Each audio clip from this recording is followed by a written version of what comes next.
Okay, so I have, let's see, 7 boxes of Funko Pops that I'm trading for comics. It's some decent, good quality ones, but I'm getting some amazing comics for them.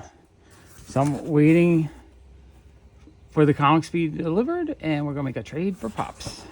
All right, these are the comic books I ended up trading for. It was 5 Grails that were about $17,000 worth of comics, and a whole bunch of Zenescope and other, kind of like girly comics that it was $24,000 worth of those. And then there's a little stack left over. I actually bought, I think, $3,000 or $4,000 worth of them the week before I did the trade. So that one I bought in cash. That's what's left. I ended up selling half of what I bought to my Carbo, and then this is kind of what I kept. I sold 2 to my friend Alex. This is what's left. A little bit of dilemma. I think I'm going to try to end up selling about $10,000 worth out of these. But I think I'm going to want to keep a lot too, because they're rarer comics and there are some really cool ones. The Grails I'm definitely keeping though. Actually, no, one Grail that's worth about $4,000 to $5,000 that I'm selling. The rest I'm keeping. Okay, let's start digging through these comics. Okay, we're going to start with one of the big Grails. This is a book that I had a copy that I got in the early 90s. My dad gave it to me for Christmas. It had a big crease down the middle that when he bought it, the comic shop had put like 20 backer boards behind it to kind of press it out. So it was a little bit lower grade. I sold it in 93, I believe. I think I got about $100. And I didn't regret it. I still don't regret it because, I was in college, helped pay for a bunch of things. But I've always wanted to replace it. So getting a nice higher grade Hulk 181, this is amazing. First appearance of Wolverine to 8.5. You can see like it has a couple little hints of wear on the spine, like a little rub marks, but overall it just looks really nice. Thrilled to have in this grade. Now the slab does have a little bit of a crack right here, so it's like eventually maybe needs to be reholdered, or maybe I'm just happy owning it. I don't need a perfect slab, you know what I'm saying? So the question is, I got the comic for Christmas. I sold it for $100. Now in this condition, 8.5 is probably just under $5,000 right now. So the question is, did I miss out? What I traded is I traded a Brooke Funko Pop that was valued at, I think, $2,500. I paid $15 for that. And then the other $2,500 in trade I did was probably a couple other pops I paid about $100. So I paid $115 for the pops that gain value that I traded for this. So basically, I got it back for almost the price, just slightly more than what I originally sold mine for. I'm thrilled to have that. Okay, we're going to go through one box of the Zenescope for each Grail. We'll go and mix it up a little bit.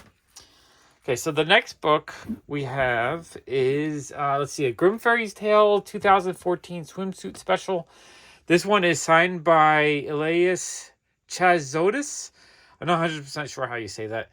So this collection had, he basically said I could get the Grails, so $17,000 worth of Grails if I took the Zenescope stuff, which is fine. I think I'm actually going to end up keeping about a third of it, maybe a little bit more. I'm going to research to see how easy it is to get these raw. Like if this book is $5 to $10 raw and I can sell it signed and graded like this for, $100, $150, then I'll probably end up selling those and just like downgrade a little bit because I don't need a signed 9.8 copy, even though it's limited to 350 pieces. And the cover isn't really speaking to me. I mean, it's this cute cover, but it's not like, wow, the greatest cover ever. I need to own that. Okay, next we have Grimm Fairy Tales number 100. This one's also signed by the same person. This was limited to 500 pieces. So what's cool is a lot of these are, like he gave me a good trade value on these just because they're not the easiest thing to sell in the world. I should end up getting a pretty good price for these, but I have to be patient because this is the kind of thing where if I listed it for 150, it's not going to sell faster if I list it cheaper at 100. It's more when the right buyer comes around, they'll buy it and they'll pay the price that you want as long as it's a fair price. So I'm not going to be rushing to sell these for super cheap. I'm just going to probably put them on eBay or something like that and let them sit for a while. Okay, next one is the companion piece. So this is Grimm Fairy's Tale 2014 swimsuit special. Now this one's nude. I don't need the nude ones. Like I'm not going to collect those, or I'm not interested in, unless it's an artist I really like. These do tend to have a lot more value though, because this is limited to 75 pieces. It's probably like a $200 to $300 piece. But yeah, definitely like these I might look in to see if I can get them cheap. These, like, because of the rarity and expense, I don't need it. I kind of want to, just because I like to collect as many different comics as I can find, but for the value, I feel like I'd rather have something else at the moment. Okay, next we have Grimm's Fairy Tales number 99. This one's also signed by Elias Chizal. I can't say that. Limited to 500 pieces. So definitely has a bit of value.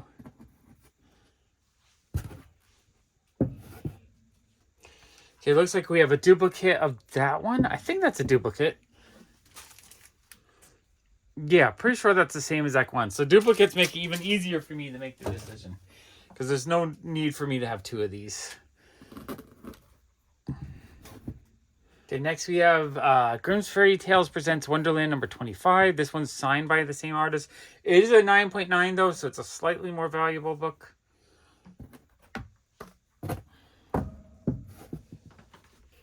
Okay, this is Grimm Fairy Tales Presents Oz number 1. Now this is a EBOS cover, so I do like EBOS. I like this one a lot more because it's just a little bit more interesting and done better. It might just be a regular like AB type variant.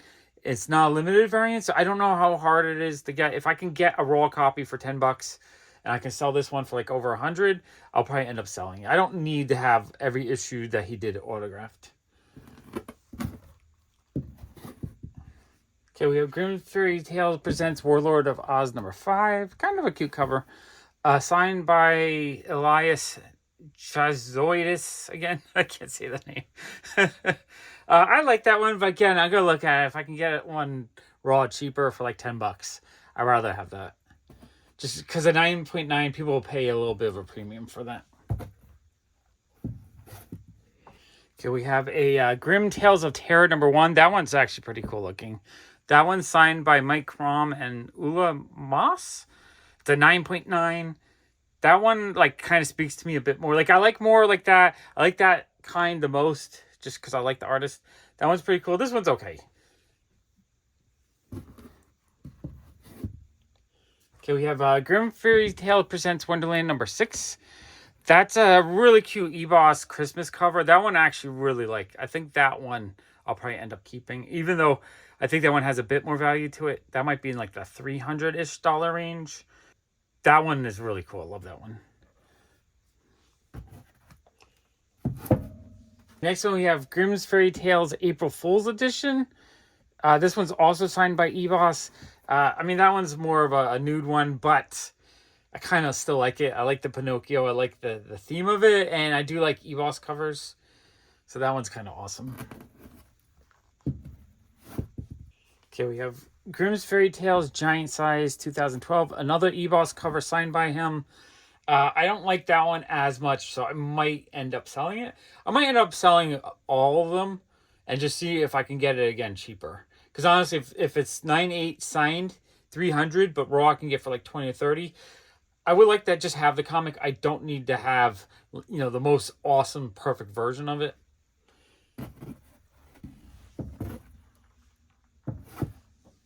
Okay, we have Grimm's Fairy Tales Oversized Cosplay Special signed by a bajillion people. Let's see. Signed by EBOS, Tedesco. I don't know. Just a whole bunch of people. I'm not going to read off all the names. That's kind of neat. I don't know if I love the cover. I feel like this is a weaker EBOS cover. Like, just something about the faces. Just don't... this is early on. This is, what, 2012? No, I guess it's around the same time. I don't know. I like that one the best. Anyway, signed a ton of times. If someone wants to buy it, I'll probably end up selling that one. Next, we have Grimm Fairy Tales Presents Alice in Wonderland number 1. Signed by EBOS. That one's alright. I mean, I kind of like it. I don't know if it's his best work. I was kind of thinking I would keep all the EBOS stuff, but if it's a cover I don't like as much, I think I'll be okay selling it and then buying a cheaper raw copy later. Okay, next we have Grimm Fairy Tales Presents Wonderland number 33. Signed by Mike DeBalfo. MegaCon 2015 exclusive. That one I actually really like. I like that one. That one's really cute. It's like a, Mickey Mouse, Alice in Wonderland mix up. I like that one. All right, that one's pretty cool.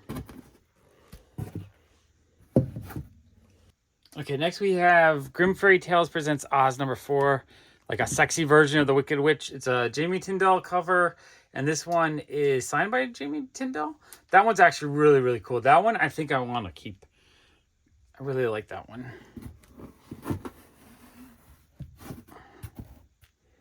Okay, next we have Grim Fairy Tales presents Wonderland #1, another EVOS cover. That one's actually pretty nice. I like that one.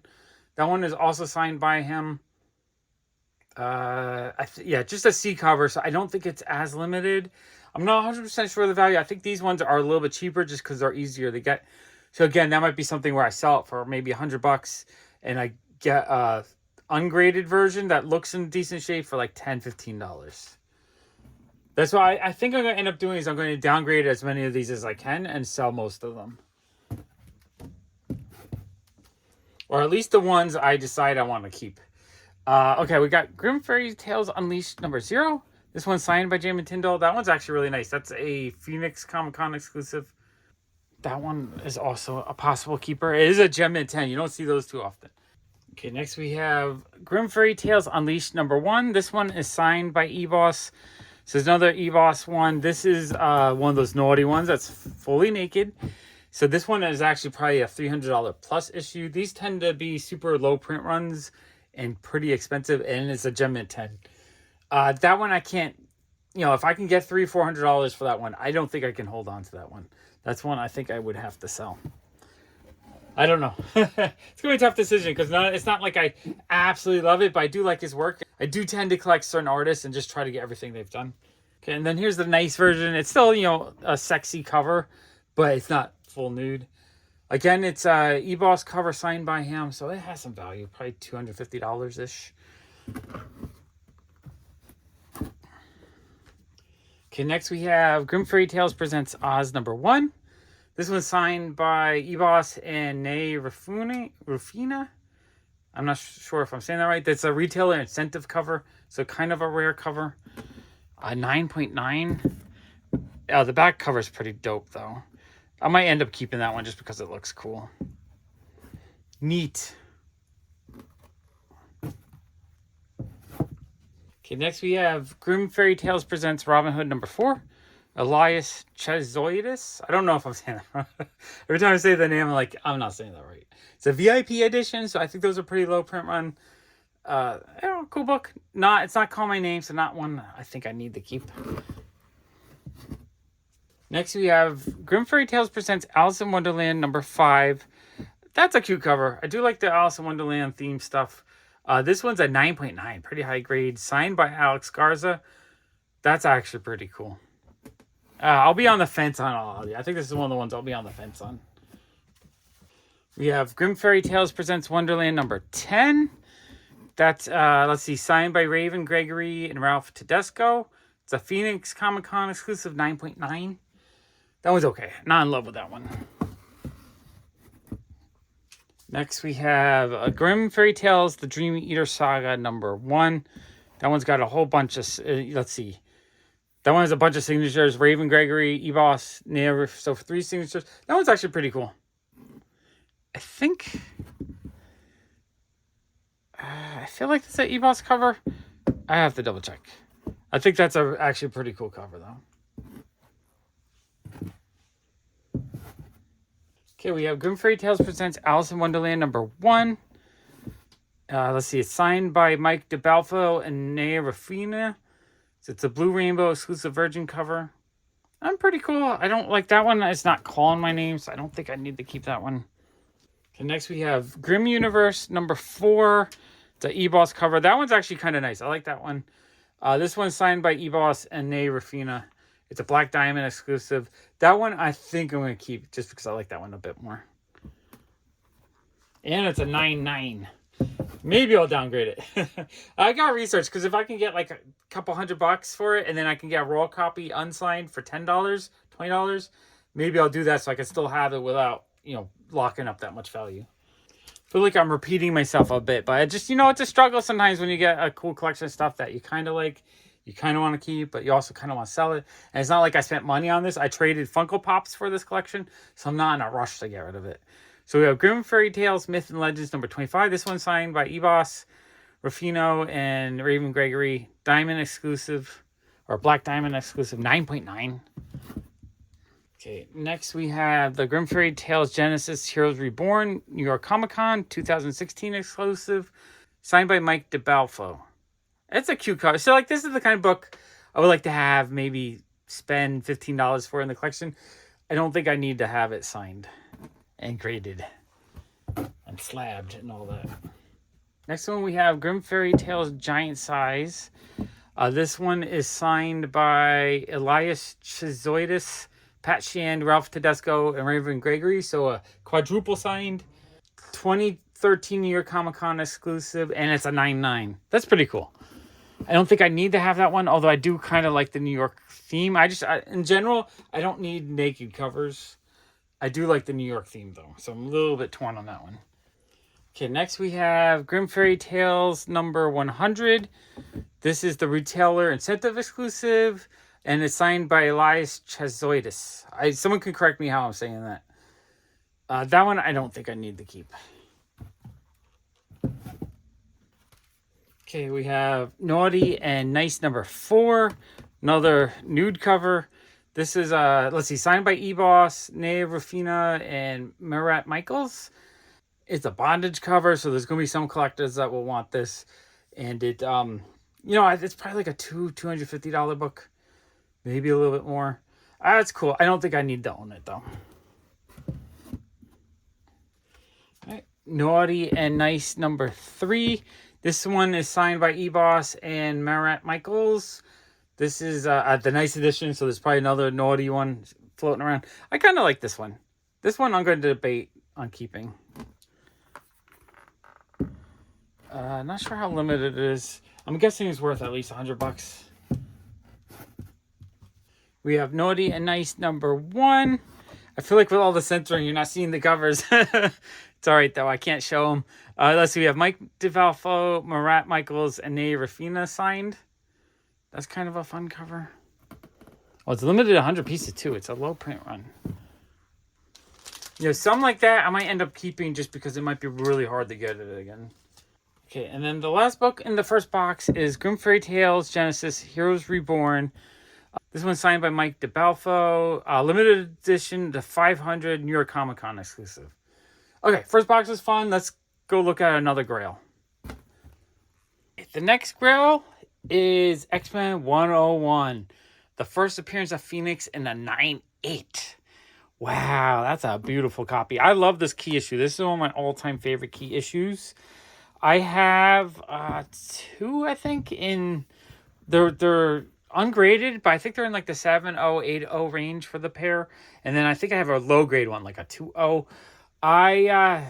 The ones I have right now are worth probably $500 to $1,000. In this condition, this is probably like a $5,000 book. I don't want to keep it. It's too expensive. I'm happy with my 8.0 copy. It looks really beautiful. So I'm going to sell this one. I think I'm selling this one to Bryce Comics. He is willing to pay 80% of value for big grails like this, which means I get almost the full price I would get on eBay after fees. And I can ship it to him. He's fully insured. I'm happy. I feel safe sending it to him. So I much rather do that than like sending it to eBay to someone I don't know, where there might be a problem, or if it gets damaged or stolen in the mail, I have to deal with that. So I think I'm shipping it off to him. I decided I'd rather get the cash and use that towards this guy that I traded with. He has more comics. So I'm going to just use that money towards the next part of the collection that I get. Amazing book, though. Really fun to see in person. Right, next we have Grimm Fairy Tales Presents Wonderland number 8. It's the naughty edition. It's not as naughty as some of the other books. This one is signed by Ebos, so that was pretty cool. This one, I'll be on the fence. I might debate with myself if I want to keep it or not. Okay, this one's kind of neat. This is a Theory of Magic number 1. It's an Ebos cover, so I do like Ebos occasionally, and I really like this one. She's just like a fun ice princess or whatever. This one is signed by Ebos and J. Roth. It's a 9.9. I'm pretty sure I'm keeping this one.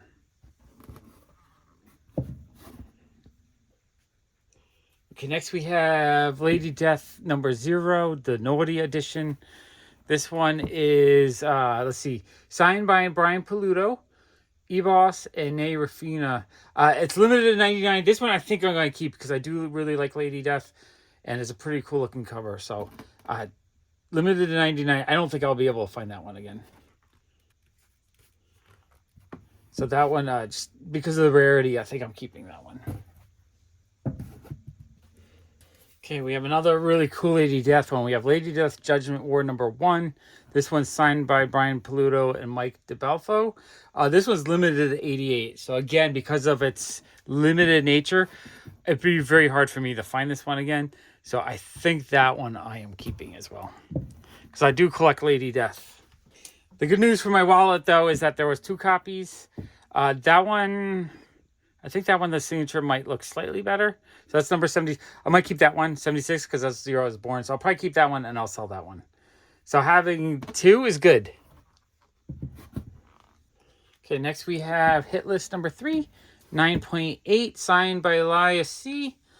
It says it's a limited edition. I don't know how limited, though. So I'll probably end up selling that one. If I'm going, again, a lot of these I'm going to research to see how easy it would be to replace. If it's something that I see regularly listed for like $10 on eBay, then I'll definitely sell it. We have another Lady Death Killers number 1. This one's signed by Brian Paluto. That's actually pretty cool. This one's limited to 69 copies. So because of its rare nature, again, I'll probably end up keeping that one. Because honestly, I don't know if there's a chance to get these again, unless I want to go on eBay and just pay full value for them. We have Hit List number 4, signed by Elias C. That one's kind of cute. I like that one. And would the idea is, let's say these, I don't know what these go for, but let's say this sells for $100 and I can't find it again. If I sell it on eBay, I'm going to get about $80, maybe a little bit less after all the costs. So I don't get $100. I get $80. If I want it again, I'll have to pay $100. So I'm losing $20. So if I want to keep it, or if I think I'll eventually want it, I'd rather just keep it than lose that $20. Or if I see it regularly on, if I can go to like my comic shop and they have copies for $10, then I'll be like, okay, I'll take the 80, buy the copy I want for 10, and then I have $70 in my pocket to put towards the next part of the collection.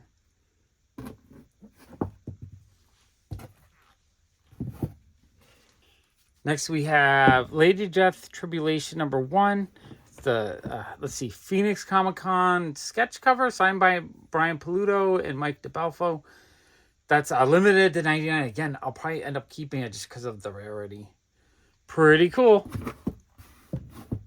Okay, we have Grim Fairy Tales Days of the Dead number 2. It's like a Supergirl type cover. This one is signed by Mike DeBelfo. 2017 Wizard World exclusive. Limited to 350 pieces. I don't really like the cover art as much, though, so I'll probably end up selling it. Even though it's rare, I'll probably end up selling it. Okay, next we have Naughty and Nice number 2. This one's signed by Naya Rufino. I mean, it's limited edition. It's kind of a cool cover. I'm not absolutely in love with it. But because it's limited, I have to debate if I want to keep it or not. Next, we have Hit List number 5. This one's signed by Eli C. It says limited edition. I don't know how limited it is. So this one, I have a feeling, will be a little bit easier to get again. Okay, next we have REM 8 Prologue number 1. This will actually might be one of the ones I'm the happiest to get in the collection. You know, again, it's a nude cover, but it's a Dawn Matique cover, and you guys know I collect Dawn Matique, so I'm actually really happy to get this one because I believe it's pretty rare. And what's awesome about it is that not only is it signed by Dawn Matique, but this was colored by Sabine Rich. You guys also know I'm a Sabine Rich fan. So it's signed by Sabine Rich, signed by Dawn Matique, signed by JP Roth. That's super cool, actually. Triple signed, that's a definite keeper for me.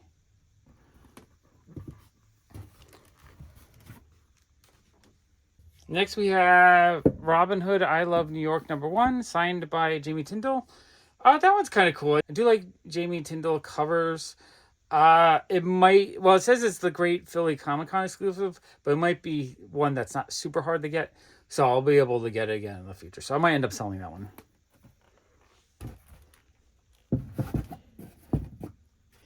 Okay, we have Grim Fairy Tales presents Robin Hood #3, a CS Moore Studios limited edition.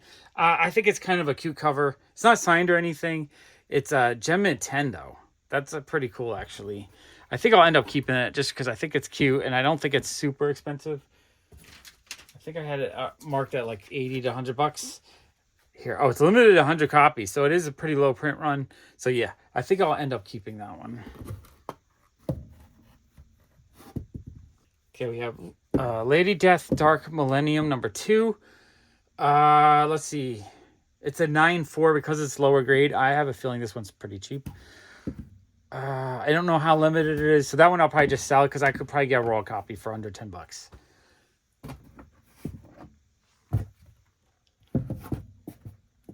And then we got Grim Fairy Tales presents Alice in Wonderland #6.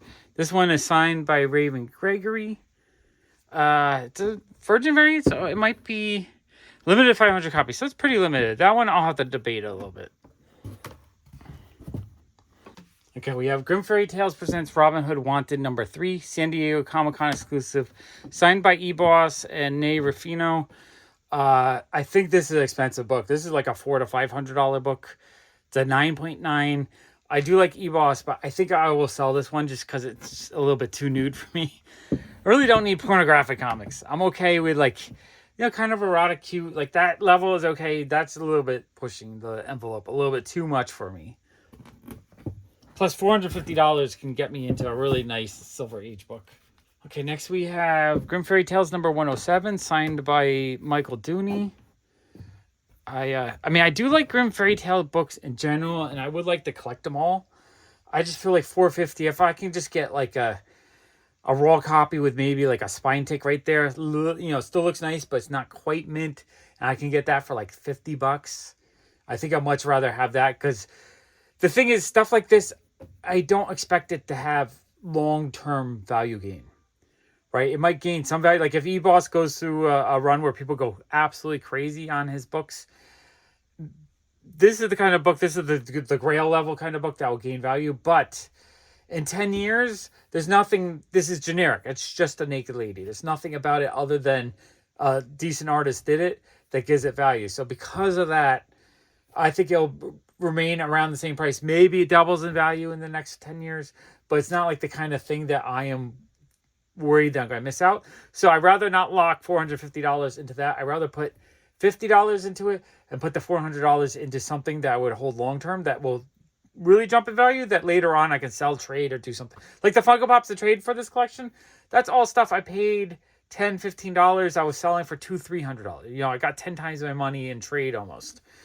And in a lot of the cases, I did a lot of videos on those, so it's actually break even. So it's actually, this is all like profit trading at this point.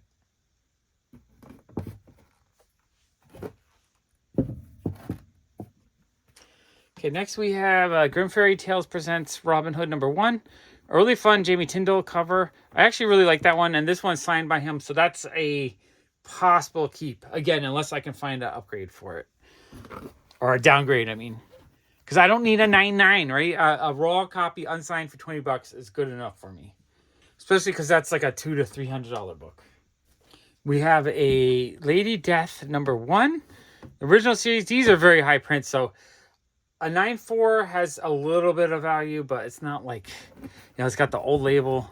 Oh, it's actually a little bit cracked too. Like that's something I can get rid of because I, maybe get $30 out of it, something like that, maybe 50.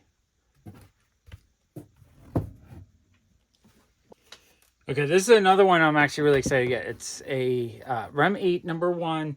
It's a Dawn Matisse cover, so I collect her. I don't have it. I like getting the rare books that she's done. It's signed by her. It's signed by Nay Ruffino, and it's signed, or right there, and then it's signed by J.P. Roth. That's super cool. I don't know how limited it is. It's an Emerald City Comic-Con exclusive 2014. Okay. All right, I checked the back cover. It says it's limited to 250 pieces. Actually, really happy to get that. That's definitely going into the collection. Okay, next we have Lady Death Swimsuit Special #1, signed by Brian Paluto. I have this, I believe. Limited to 10,000 pieces, not limited at all. So this one I'm okay party with, because I'm pretty sure I have a raw copy already.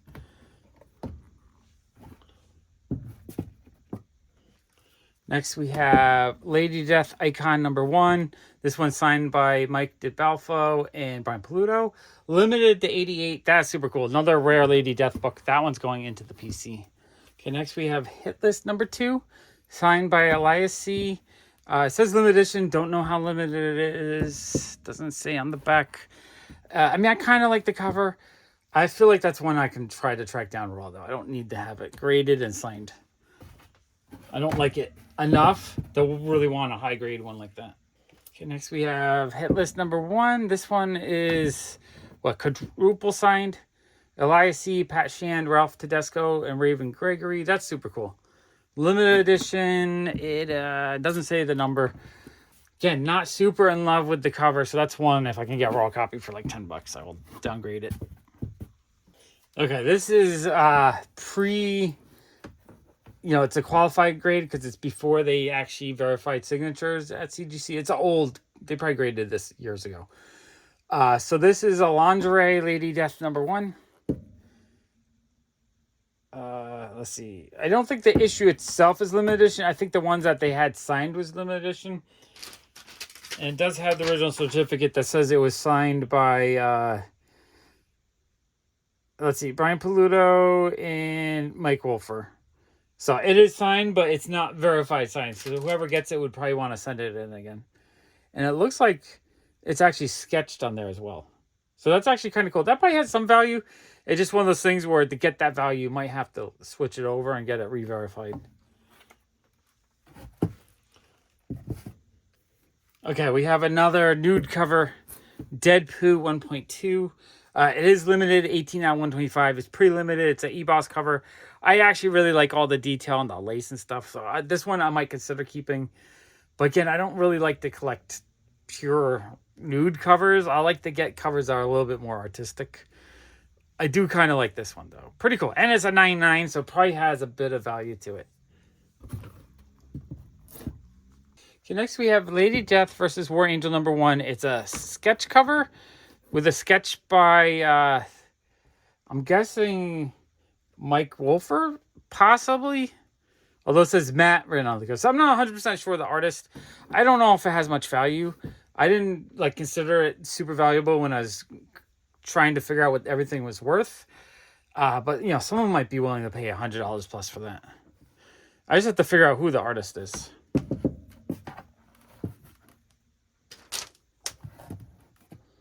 Next, we have Lady Death Swimsuit Special #1. This is a common book. I probably have multiple copies of this raw. Because it's a 9.8, people will pay a premium for it, but I don't need to own it as a 9.8. 9.8 isn't super special for me in general. I won't, for a book that you can regularly get for $5, I don't need a 9.8 that's like $50 to $100. So I'm okay selling that one. That one, I have no desire to keep. Okay, next we have Grim Fairy Tales Volume 2 #1. It's the Diamond Foil Edition, limited to 1,200. It's kind of a cute EBOS cover. Not my favorite because it's not fully composed. It's just a negative space. So I'll debate, and I don't think this one's worth too much. Maybe $80, $100. So that one I might consider selling. Okay, this one is got a few things to talk about. So we have Penny for Your Soul Volume 2 #2, another nude cover. Quite a nice one though. It's a nice EBOS cover. It's a limited edition. It's a virgin variant, but they gave it a green label because it has written on back cover marker 27 out of 100. So because of that, the way it was, manufactured, they would write the limit on the back cover. They gave it a green label. I think that's silly. This should have been a blue label. It's I think a $250, $300 issue. I might consider selling it. I do kind of like it though. I'm just a little torn because I usually just don't collect nude covers like that. But, it's a beautiful EBOS cover. It's super limited. It's a 9.8. It's got a lot going for it. Okay, we have Lady Death Dark Alliance #1 Premium Edition. That cover I actually really, really like. It looks like a fun painted cover. That one is awesome looking, actually. 3,000 copies, so it's not super limited. The bag was marked $220. I don't know if it was worth over $200. This is the kind of book, though, that I might look up, and if I can find a raw copy for like 30 and I can get 200-300 for that, I will downgrade it because I don't need a 9.6. I'm happy with it raw. Just, you know, a near mint raw copy would be okay enough for me.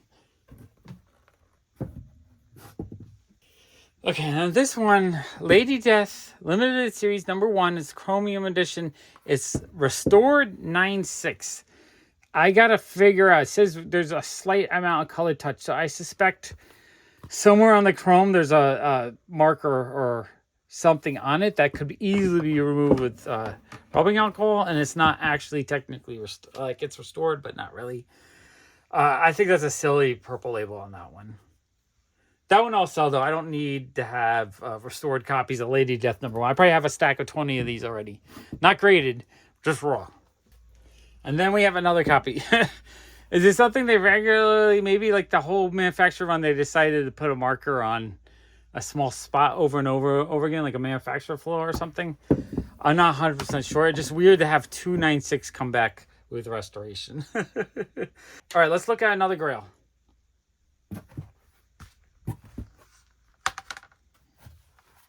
Okay, the next Grail, a really nice modern key issue. So we have Edge of Spider-Verse number 2, first appearance of Spider-Gwen, but this is the ratio variant rare Greg Land cover.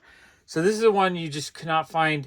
A 9.8 of this book is worth, I think, I want to say 3,500-ish, maybe 3,200. But this one is signed by Stan Lee, Robbie Rodriguez, and Jason Latour. Because of the Stan Lee signature alone, I think it's worth about $1,000 more. So this is about a $4,500 book. Now, this was really high on my want list, but it was also really high on a modern key that I wanted, but I didn't think I would ever afford because the price just went too high.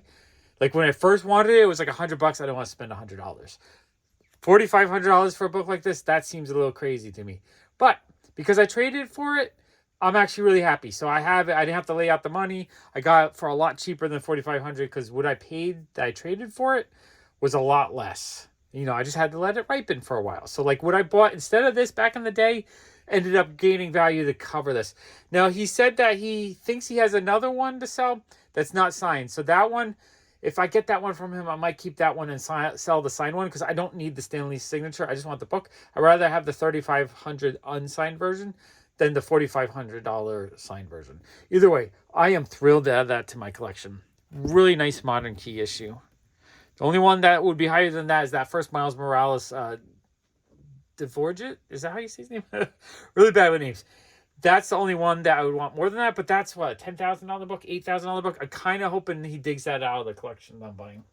Okay, next we have Charizard number 0. This one is signed by Mike Crom. It's an okay cover. I think that one I can part with because I think that's just like a B cover. I don't think that's a rare variant or anything. Okay, next we have Charizard number 0. This one is signed by Tom Hutchison and Jesse Wichman. That one's all right as well. Kind of like that one.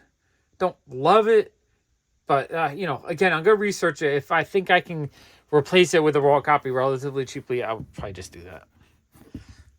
It's a process. I'm like, I don't need 9.8 graded signed copies for my collection. I'm happy with like a 9.0 raw copy. All right, we have Charizard number 1. Again, kind of a nice cover. This one's signed by Mike Crom. Don't, you know, if I can get it for $4 though, I don't need to have a signed 9.8 for 50 or 100. Here we have Charizard number 3, again signed by Mike Crom. So it looks like there's a whole series of these. I mean, they're kind of nice looking, but again, if I can get for $4, I even dig out like a dollar bin. Way more happier with that. Charizard number 4. This one's also signed by Mike Crom. I kind of like her metallic armor. It looks cool. So fun looking issue. Again, though, I probably don't need to keep a 9.8 signed copy. Basically, especially because some of these are only worth $40, $50, you're basically paying $30, $40 just for the plastic and not the comic itself. Charizard number 0. I really like this. Is an awesome E-Boss cover. This one is signed by Tom Hutchison, E-Boss, and Nea Ruffino.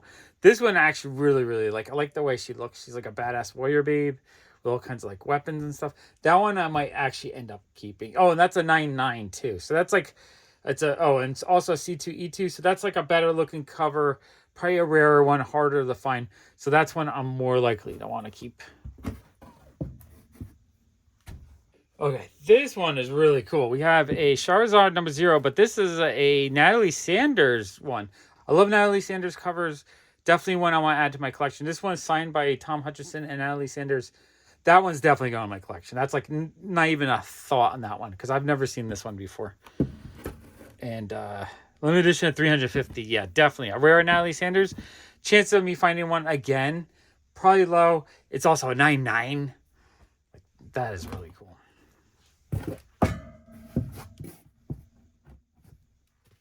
Okay, I think, did we do this one already? I think there's a duplicate. So we have a Theory of Magic number 1. This one's signed by E-Boss and JP Roth. It's a naughty cover. I do like this one. This is a really cool E-Boss cover. But it's a duplicate, so I'll be able to sell one of them and be able to keep one and not worry about it.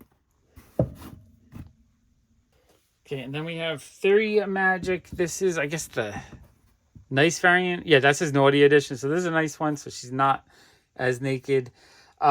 Beautiful, another beautiful E-Boss cover signed by E-Boss and JP Roth. I do like the little elf dude. Yeah, that one's cool. Really like that one. So that one's probably a keeper as well. So these are also, I was already collecting the series because these have Sabine Rich art inside and she colored these. So these are E-Boss drawn, Sabine Rich colored, and then Sabine Rich did the interior. So those are already on my list of things I wanted. So for me, that's actually kind of a cooler book to get, something that you actually wanted. Okay, then this is another really, really, really cool book. So we have, it's a nude cover. This one is, yeah, it's an E-Boss cover.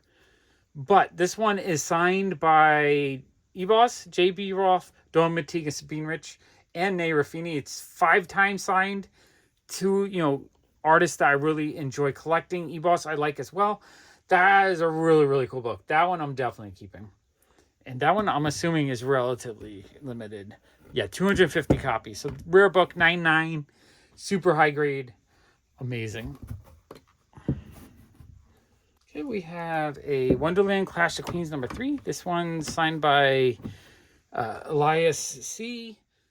I think we had another one of these. I think that's a duplicate. That one I wasn't really excited to keep, so that one definitely go to the selling pile. Okay, this one's an extra naughty comic, Naughty and Nice, Volume 2, number 1. This one's signed by, what is this? Signed and first by E-Boss and Michael and Merritt Michaels. I'm not sure what that means.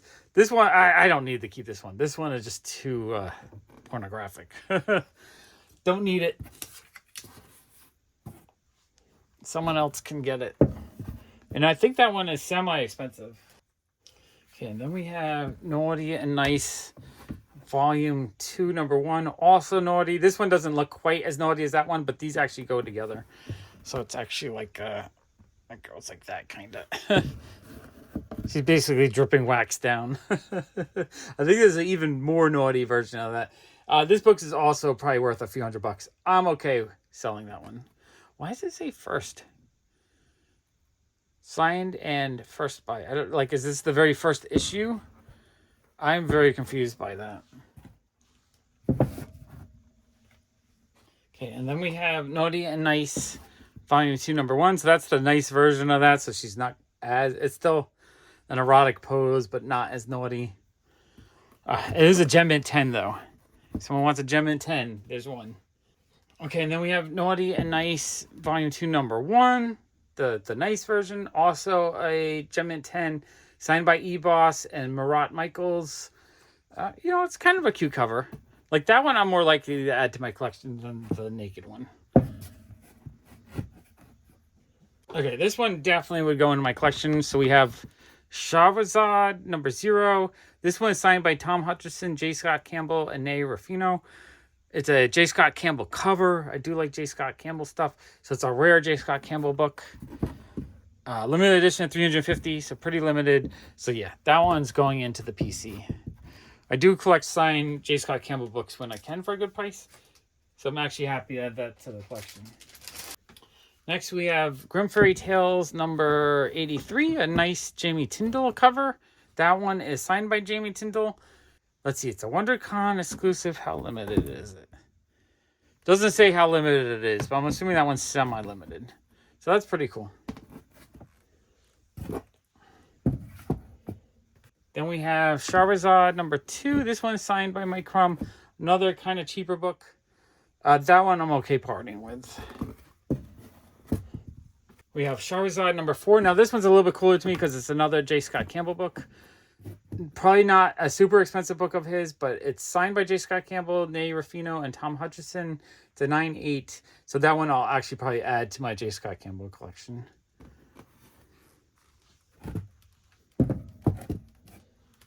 Next, we have Ursa Minor number 5, a nice little horror book in a 9/9. This one's signed by Jesse Wickman. It's a Wizard World Philadelphia 2013 exclusive. Limited edition at 250, so pretty limited. I think that one I'm willing to sell. Don't really collect that artist. I mean, it's a nice cover, just not something I need. Okay, next we have Fly number 1. This one is signed by Eboss, Raven Gregory, and Nate Ruffino. This is the Eboss cover. That's pretty cool. That one I'm going to debate a little bit. I might keep it. I might sell it.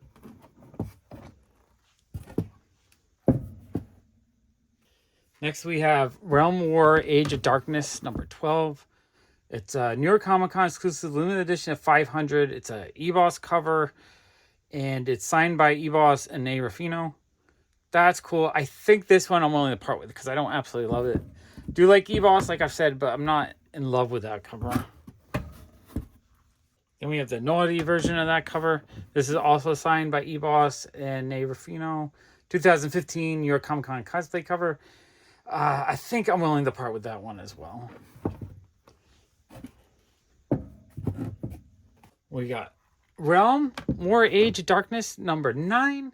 2015 Wizard World Philadelphia exclusive. This one is signed by Elias C. It's a nice edition, limited edition at 250.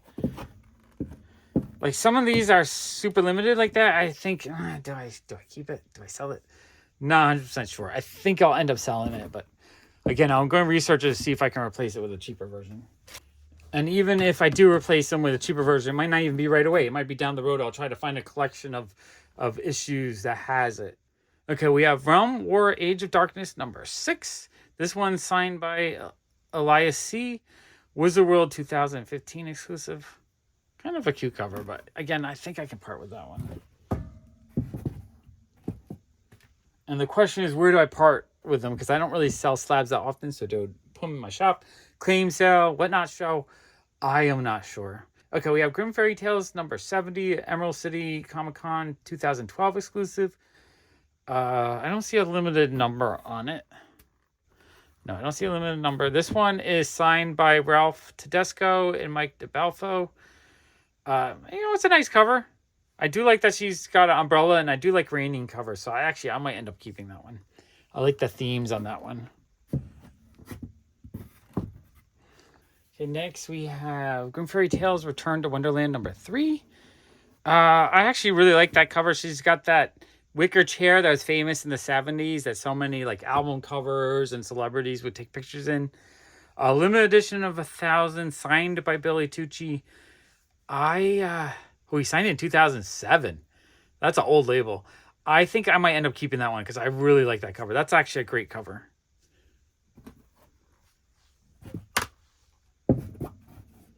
Okay, next we have Grim Fairy Tales Return to Wonderland number 4. It's a Eboss cover signed by Eboss. That one's okay. Don't love that one. So that one I'll probably end up parting with because I think it's limited at 1,000, so it's not it's limited, but not like super limited. Okay, next we have Grim Fairy Tales Return to Wonderland number 2. This one is signed by Randy Queen.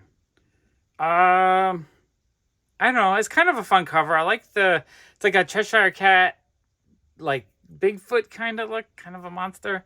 Limited 1,000. That one I might keep because I don't think it's super valuable. I do kind of like it.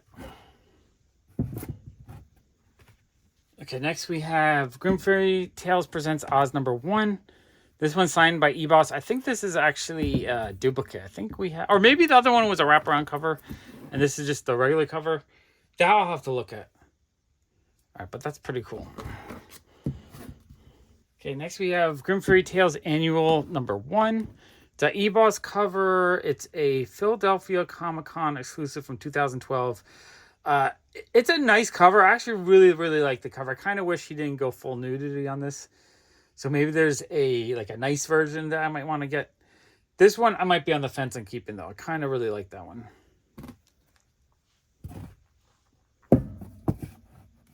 And there's a Gem Mint 10. Okay, next we have Grim Fairy Tales Neverland Hook #2. eBoss cover signed by him. It's an okay cover. Don't absolutely love it.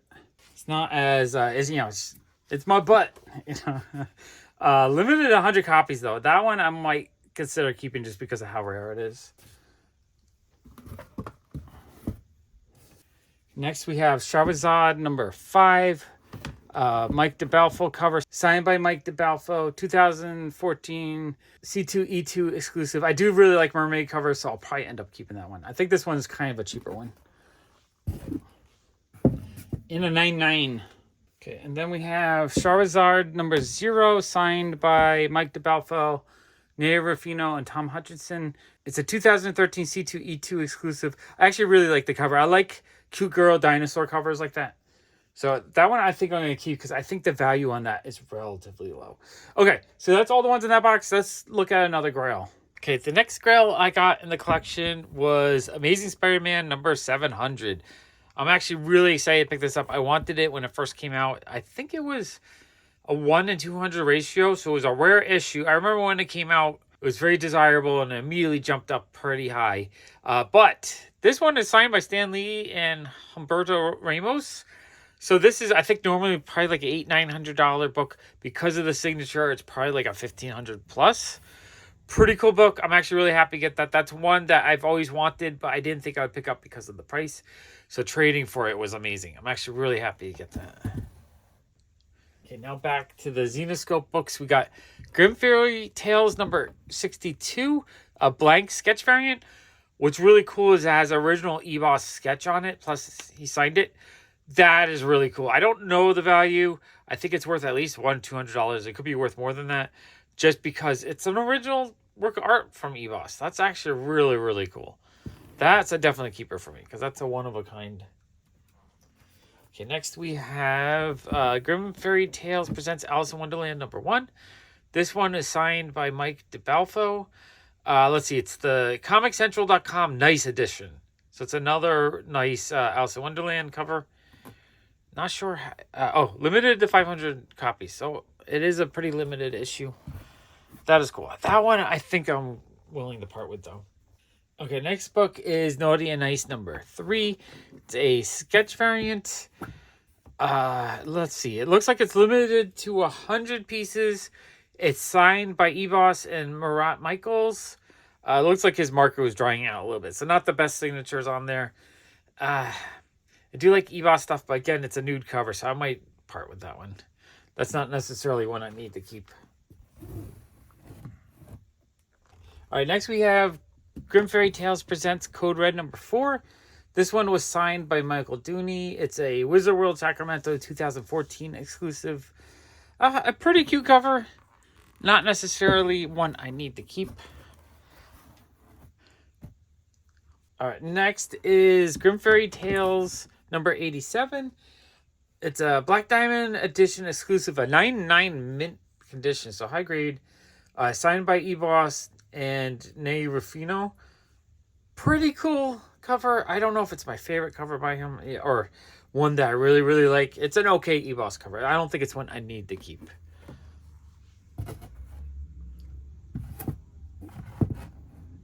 Next is Grim Fairy Tales Presents Robin Hood #1. Now that's an eBoss cover I really like. This one's signed by eBoss, but I think this is just the regular. Yeah, it's cover A. So this is one that you could probably get for $5 to $10 normally. So I'll probably end up selling that one. I love the cover though. This one is actually a really nice composition. I just like the way it's composed. I like the way the clothing's drawn. That's a much nicer one. We have Grim Fairy Tales Presents Oz #1. I think that's a duplicate, actually. Didn't we have one of these already? Although this is a 9.9. The other one might have been a 9.8. I don't know if this was limited or not. That might have just been like a regular cover D. So this one might be easier to get.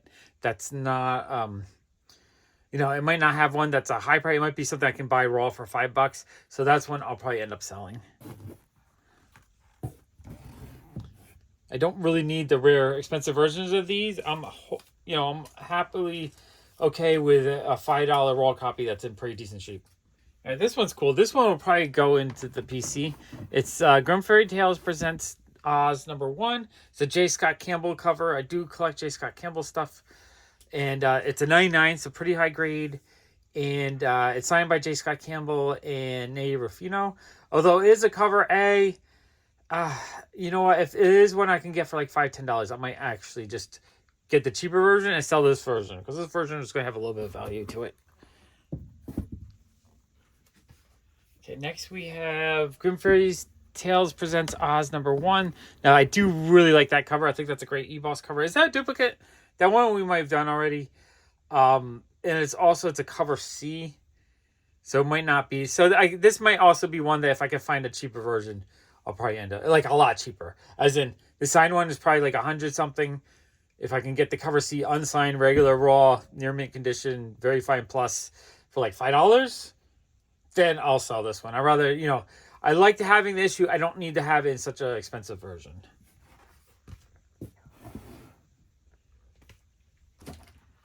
I feel like I'm repeating myself, but we're going through kind of the mental gymnastics I do when I buy or trade for a collection like this.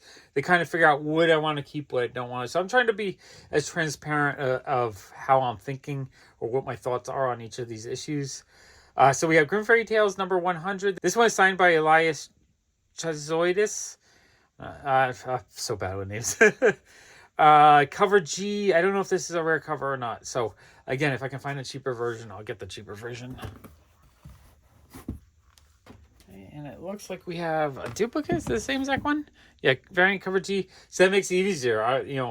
Definitely can sell at least one, but I'll probably sell both.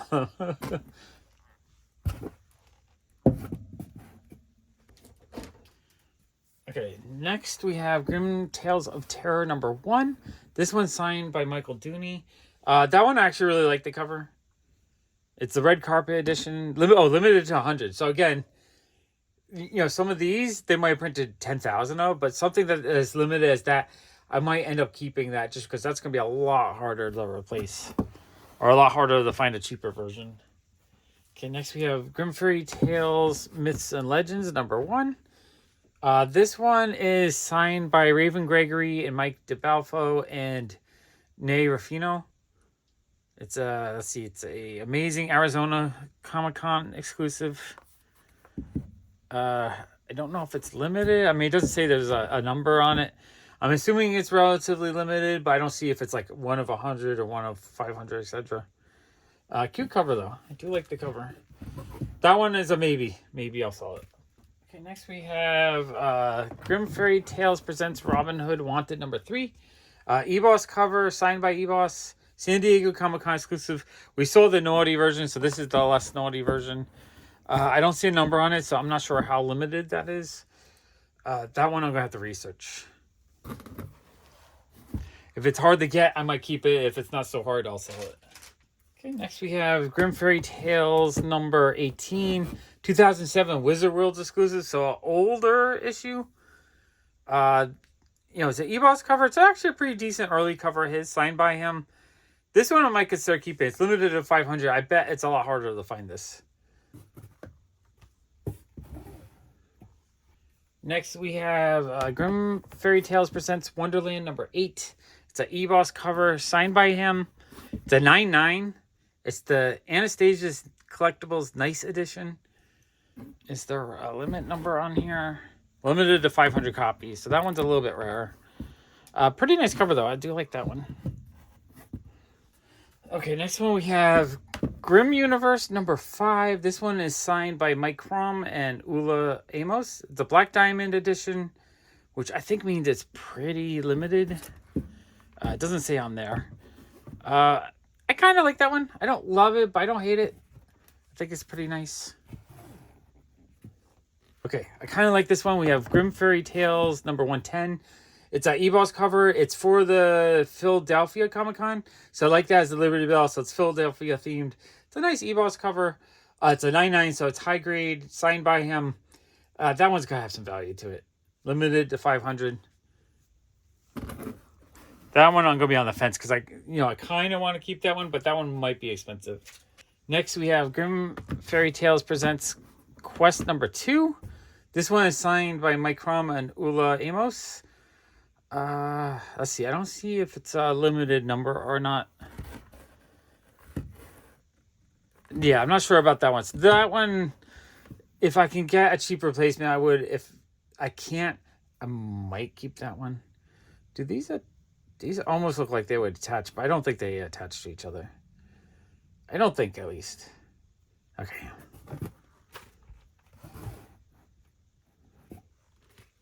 Okay, next we have Grim Fairy Tales presents Wonderland number 17. This one's signed by Mike Crom and Ula Amos. This will cover I like fairies and stuff, especially magical looking fairies. I really like this cover. Now, is it being a black diamond? It might be super rare. I'm not sure. I'm gonna have to research that.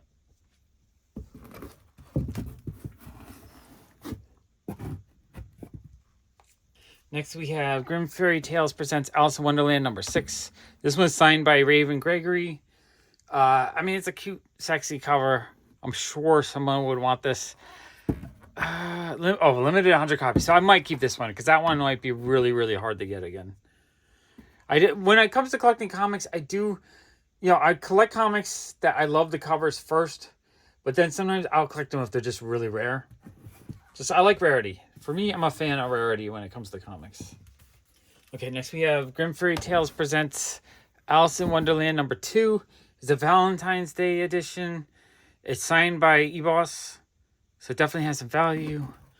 I don't see a limited number on it, but I'm assuming it's relatively limited. Cute cover. I'll have to research how easy it is to get it cheaper or not. I might keep that one. That's a maybe. Next, we have Grim Fairy Tales number 86, a 2013 San Diego Comic-Con exclusive. This one is signed by Elias Chazoidis. It's a Convention Naughty exclusive, a 99, so high grade.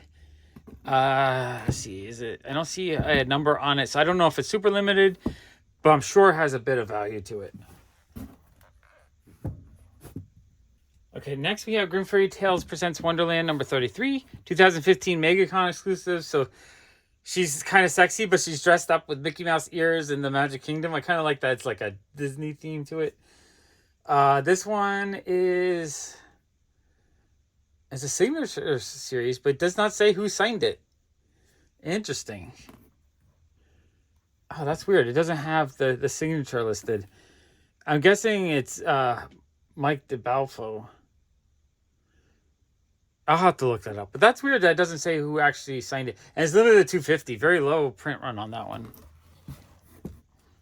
Okay, this one would definitely be a keeper for me. It's the Grim Fairy Tales 2014 Halloween special. New York Comic Con exclusive, limited to 250. It's an art germ cover. I love art germ. So that's because it's an art germ cover, that's a definite keeper.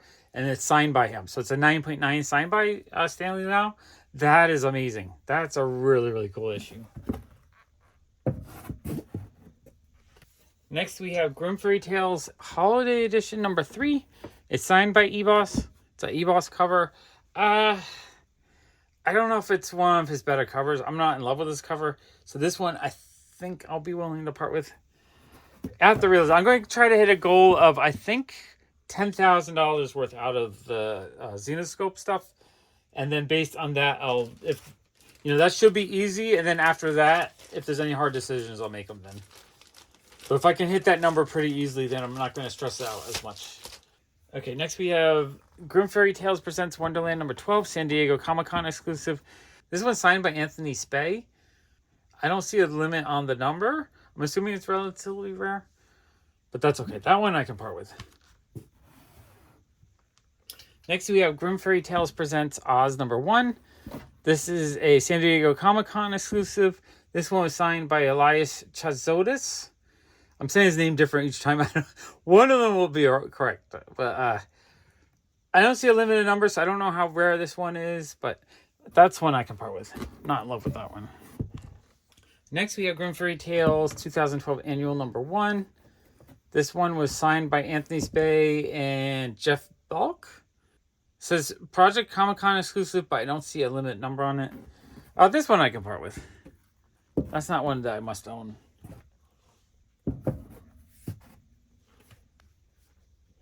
Next is Grim Tales Presents Oz number 1. It's a art germ cover. He signed it. I think it's just the B cover. So I think I actually have this already. It's probably a $5 book normally.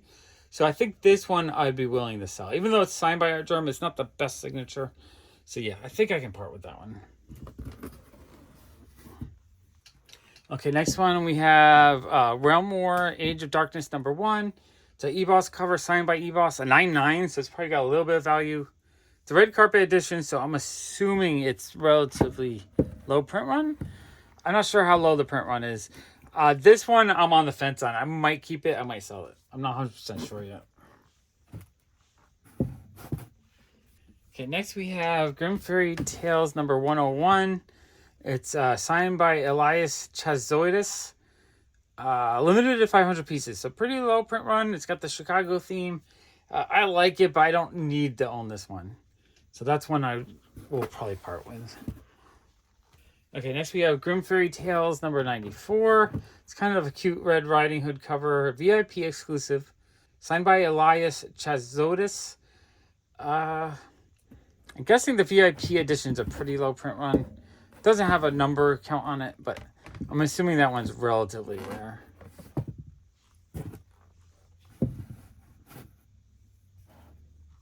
Okay, next one is Grim Fairy Tales Presents Demons the Unseen number 1.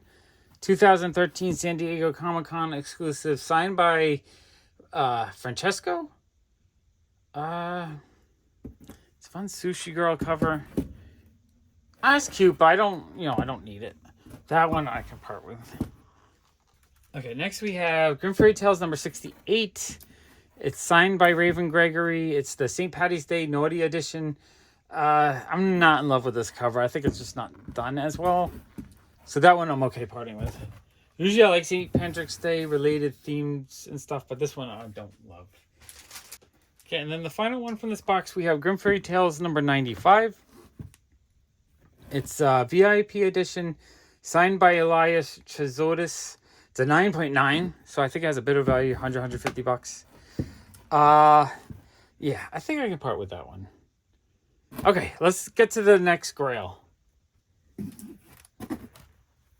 The final Grail out of the batch was Flash 139, first appearance of the Reverse Flash. A really cool key issue. I have a copy. I think my copy is a raw 5060. I was thinking of possibly selling this one or selling that one, but then I thought, you know what? I like the idea of having a nicer graded one and a raw one I can actually open up and look at. So I think I'm going to just keep this for now. It's probably like a $1,000-ish book, maybe $800 to $1,000. But for now, I'm happy to keep it. Maybe later on I'll sell one of them if there's something else that comes up that I want. Okay, then we have Grim Fairy Tales Presents Wonderland number 9. 2013 C2E2 exclusive. This one is signed by Mike DeBalfo. I don't see a limited number on that one. Then we have Lady Death Dark Millennium number 1. This one is signed by Brian Paluto, Evos, and Ney Rufino. It's only 99 of them made. That's actually pretty dope. Yeah, I think I gotta keep that. I do really like Lady Death stuff, and because this one's so rare, definitely think I want to keep that one. Next we have Lady Death Judgment War number 1. This is limited to 88 copies. I think, do we have this already? I think this is a second copy or third copy even. 9.9, signed by Brian Paluto and Mike DeBalfo. So definitely a kind of rare book. And, you know, I think if I have the 9.8, I'll keep the 9.8, sell the 9.9. I don't need that slight little grade bump in my collection. There's no reason for it. I'm perfectly happy with a 9.8. Okay, we have Grim Fairy Tales number 100. This is a pretty cute Naughty edition, VIP edition. I like the artwork a lot. And it's limited to 100 pieces. So I think, like I said, I'm not really looking to keep the naughty ones, but I think that one I'm going to end up keeping. Next, we have Lady Death, the Gauntlet #1. A fun J. Scott Campbell cover. He signed it. I was thinking about keeping this one, but if this is a pretty easy cover to get normally, I'll probably end up parting with that one. Lady Death Limited Series #2, signed by Brian Paluto. There's a bunch of these Lady Death books from the 90s that there's nothing rare, but these are actually pretty high printed. So I think I'm going to sell all the Lady Death stuff that is the older non-rare stuff. Next we have Lady Death Limited Series #1, chromium cover. This one was signed by Brian Paluto in 2007. Same thing. The stuff that's a little bit easier to get, I'm going to end up selling all of those. Next we have Grim Fairy Tales #100. This one's signed by Mike DeBalfo, and it's a 2014 San Diego Comic-Con exclusive, limited to 100. I think this one's actually pretty pricey. Next we have Lady Death vs. Warrior Angel #1, the sketch variant.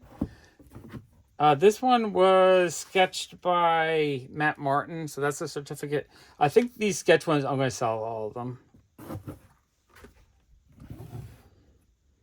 Then we have Grim Fairy Tales Presents Wonderland #12.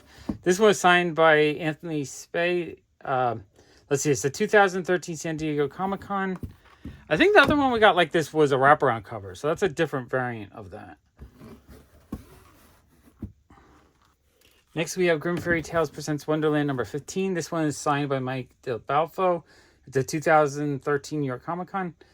That one I think I can let go. Okay, we have another sketch variant, Lady Death vs. War Angel. This one is Matt Martin again. So that's pretty cool. That one I am selling, though. I'm selling all these sketch ones. The only one I'm keeping is the E-Boss cover, because that one's pretty dope. Next, we have Lady Death Swimsuit Special. This one is a green label because it just says name written on, but it was a Dynamic Forces. Signed by Stephen Hughes. This is before they would certificate or add a certificate to them or verify them, whatever. So it's kind of weird to have a green label, but pretty sure that's the real thing.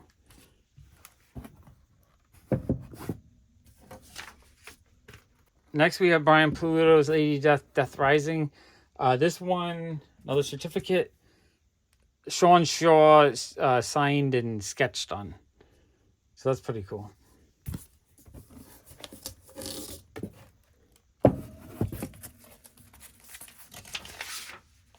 Okay, next we have Grim Fairy Tales Genesis Heroes Reborn. 2016 New York Comic Con, signed by Mike DeBalfo. Sort of like the cover. I like the main cover, that's just her in the Flash outfit. I don't need the naughty versions. It's kind of a marketing scam. Show some boobies and people will buy them. Or you can charge more for it. Okay, next we have Lady Death Between Heaven and Hell #1. This was signed by Brian Paluto in 2003. I kind of like the older signed ones. I feel like they should have a little bit more of a value because it was signed so long ago, but I don't know if it does or not. Especially with the older label, it might not. Anyway, I am selling it. I have plenty of the issue unsigned, so I'm good for that. Okay, next we have Lady Death vs. War Angel #1, another one of these sketch covers. This one is Matt Martin. So it looks like he did a bunch of those. Then we have Lady Death Unholy Ruin #1. This is one of those cool Spider-Man 300 homages. Let's see, signed by Marat Michaels and Brian Paluto. Manufactured and printed on cover, Emerald Creepy Crawler Edition. I don't know what that MM means. If that was like a preview or something. I'm not sure. Either way, that's super dope. That one I am keeping. I think that one is really cool. Okay, next we have Lady Death Mischief Night #1. That cover is a really beautiful E-Boss cover. That one I like a lot, actually. This is one of the better ones he did out of all these. This one is signed by Nye Ruffino, E-Boss, and Brian Paluto. Limited 82 out of 199. That's awesome. I feel like we had another copy of these, so I will keep one of the two. I forget if the other one was better or not. Definitely an awesome book, though. I'm really happy to add that to the collection. Next, we have Lady Death Limited Series number 1. This one's got 3 names written on it, it says. But it's a Dynamic Forces. Not Dynamic Forces, but it was, the Chaos official release. Signed by Brian Paluto, Stephen Hughes, and Jason Jensen. That is really neat, actually. If this one doesn't go for a lot, like if it's a 50 or under, I might end up just keeping that one. I think that's a pretty cool triple signed one. Or I might sell it. I don't know. Like I said, I'm going to try to get to 10,000 out of all of them, and then everything after that, I'll decide if I want to part with more or I'm happy keeping. 10,000 will let me do the next thing I want to do with this, the next part of his collection. Okay, we have Lady Death and Lingerie number 1. This one has 2 names written on it. No certificate with that one, but it looks like it has a remark sketch. So pretty cool. I like it. Another one of these Lady Death Limited Series ones. No certificate or anything. This one looks like it has 1 signature right there. Interesting. So I'm like, this one I think I have a ton of. I don't know if I have that one that doesn't have the chrome on it. It's just the gold foil version. That's the one that's intriguing me. So that's the one I think I might end up keeping. Okay, we got Lady Death number 3. That one is signed by Brian Paluto. That is super dope. That one I can let go. I have his signature a few times in my collection already. I don't need to collect every book signed by him. So I'm okay kind of letting a bunch of these go. Okay, Grimm Fairy Tales, Genesis Heroes Reborn. So is that the same copy? That might have been a slightly different version of it. Like she might be more exposed. 2016 New York Comic Con exclusive and signed by Jeremy Clark. That one I think I can let go. Okay, next we have Lady Death Dead Rising. Another one of these signed ones or sketched ones. So Sean Shaw sketched and signed. That's pretty cool. I think I can let that one go though. Like I love the sketch, but I'm not in love with it to the point where I have to own it no matter what. Okay, here's another book I was really excited to get. This is one of the top ones I liked out of the collection. So we have Lady Death Pinups number 1. This is the one that has a Dawn Matique cover that's colored by Sabine Rich, 2 of my favorite creators. So that's an issue I actually really, really wanted. Limited to 69, so low print run. This one was signed by Dawn Matique, Sabine Rich, and Brian Paluto. So it has everything going for it for my collection. So this was if I sold every other book except for this and the other one they signed, I'd probably still be pretty happy. Okay, next we have Grimm Fairy Tales Presents Wonderland number 25. This one is signed by Mike DeBalfo. Limited to 25 copies. Wow, that's super low print. That one I might have to keep just because of its rarity. It's not one that was screaming at me. I mean, I like it enough, but I don't think I would ever own it again. So I'm sort of tempted to keep it. Or maybe I'll list it for $100 more than I think it should and just let it sit for a while until it sells for the price I want. Lady Death number 0. That's a beautiful e-boss cover. I actually really like that one. This one's limited to 72 out of 100, so low print run. Signed by Brian Paluto, e-boss, and Ney Ruffino. So that's a really cool Lady Death issue. I'm actually really happy to get that one. That's a keeper for now. I feel like there was another version of this that was similar. So maybe there was a naughty version or a slightly different color version. Next we have Grimm Fairy Tales Presents Wonderland number 25. Signed by Mike DeBalfo. This is limited to 100. So another pretty rare. Not as rare as that one, but still pretty rare. That one I might end up keeping as well just because it's a 100-piece issue. In some ways I wish I was just rich and I could just buy them and keep them all. But I like to get even kind of. So if I can get to... I figure if I can get to 10,000 on this stuff... That's sort of breaking even based on what I might have paid in cash if I had just bought it outright. So that's kind of where I want to get back to. Lady Death Tribulation number 1. This one's signed by Brian Paluto, 27, and Mike DeBalfo. It's number 27 out of 69, so pretty rare. I think I keep that one for sure because I do really like Lady Death stuff. And it's a low print run.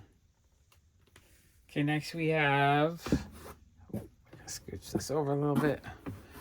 Grim Fairy Tales presents Alice in Wonderland number 4, 2012 Emerald City Comic Con exclusive. It's the Naughty edition, signed by Grey Horn. Oh, that's kind of cool, actually. How limited is this one? Is there a limit number on this?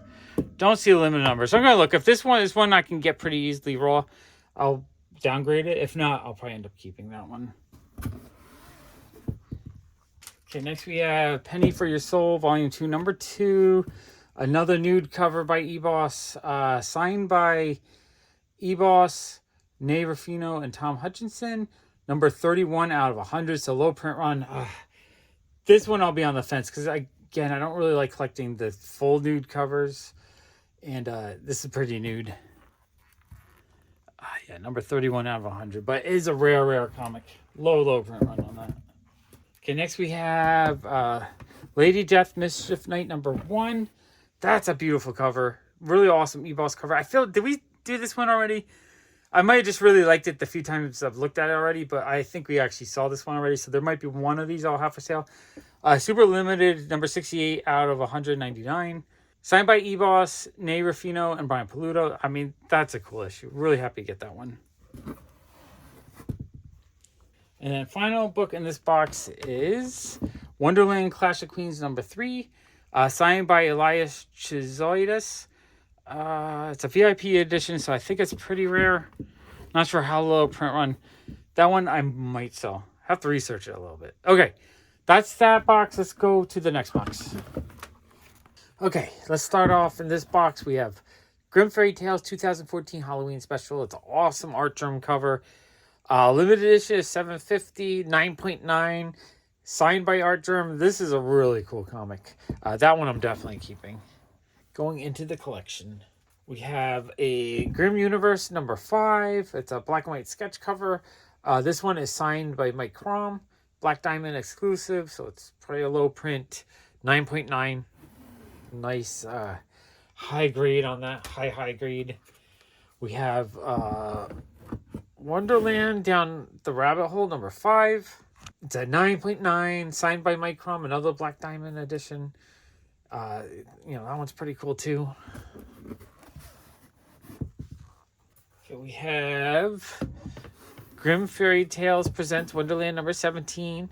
Again with the awesome fairy cover. I actually really like that cover. It's a black and white Black Diamond sketch cover again, signed by Mike Crom. Very cool. We have a Grim Fairy Tales Giant Size 2012 New York Comic Con exclusive, signed by eBoss. That's a fun eBoss cover. I'm not 100% sure I want to keep that one, but I'm going to think about it. You got Grim Fairy Tales number 100, the 2014 San Diego Comic Con exclusive. It's signed by Mike DeBalfo. It's a 9.9, another high grade book. Lots of high grade books in this box. Okay, we have a duplicate Grimm's Fairy Tales Giant Size 2012 New York Comic Con exclusive, signed by eBoss. So that's awesome. I'd probably, if I was going to keep the two, I'd probably keep the red ink one. I might sell both though. Not 100% sure on that. Next we have Naughty and Nice number 4, a bondage cover. So that one's going to have a little bit of value. Signed by eBoss, Nay Ruffino, and Murat Michaels. Pretty cool book. That one I'll probably end up selling. Okay, we have Grim Fairy Tales number 49, signed by Mike DeBalfo. A 1 in 100 Amazing Arizona Convention exclusive. That's pretty cool. It's in a PGX slab though, so that makes it a little bit harder to sell. Okay, next we have a Naughty and Nice Christmas special in a Gem Mint 10. Really high grade. This one is signed by Jamie Tyndall and Murat Michaels. It's the nice edition of the Christmas cover. Really fun cover. What does it say? Does it have a number on it? Oh, I love the back cover too. Really cute little elves. That's a cool book. I like that one a lot. That one I think I'll end up keeping. Okay, then we have another Gem Mint 10. Naughty and Nice Christmas special. This one's signed by Jamie Tyndall and Murat Michaels as well. Another 10. Oh, this is the Naughty version of the cover. I might keep that one as well. That one's pretty cool. Another EBOS cover, Naughty and Nice #1. That's the Naughty edition of #1. And it's signed by EBOS, Marat Michaels, and Ney Ruffino. That's a nice cover. Again, it's a Naughty cover, though. I might sell that one. It's going to be really hard to decide what to sell out of all this. Okay, next we have, let's make a little bit of room. Naughty and Nice Christmas Special. This is the Nice edition. Signed by Ray Ruffino, Marat Michaels, and EBOS. That one's pretty cool. I bet that one has a bit of value. It's a 9.9, so another higher grade one. Naughty and Nice #5. That one I had to censor a lot because that one's really naughty. Signed by Marat Michaels and EBOS. That one I'll probably end up selling. I don't really need these, really nude ones. Okay, we have the Naughty version of the Christmas special. So Naughty and Nice Christmas Special, signed by Ney Ruffino, Marat Michaels, and EBOS. Gem at 10. I mean, super high grade on that. God, geez, almost all of these are so censored. Okay, well, Naughty and Nice #3. This one is signed by EBOS and Marat Michaels. Again, all these naughty ones I'm going to end up selling. They don't appeal to me that much. Okay, next we have Naughty and Nice #5, the Nice edition. So not quite as bad as the other ones. That one's signed by Marat Michaels and EBOS as well. Almost everything is signed in this collection, which is pretty cool, actually. Okay, we have Grim Fairy Tales presents Robin Hood Wanted #3. This one is signed by EBOS and Ney Ruffino. It's a 2013 San Diego Comic-Con exclusive, 9.8.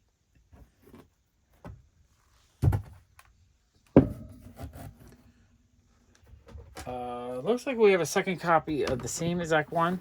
So another 9.8 of the Grim Fairy Tales presents Robin Hood Wanted #3. Also signed by EBOS and Ney Ruffino.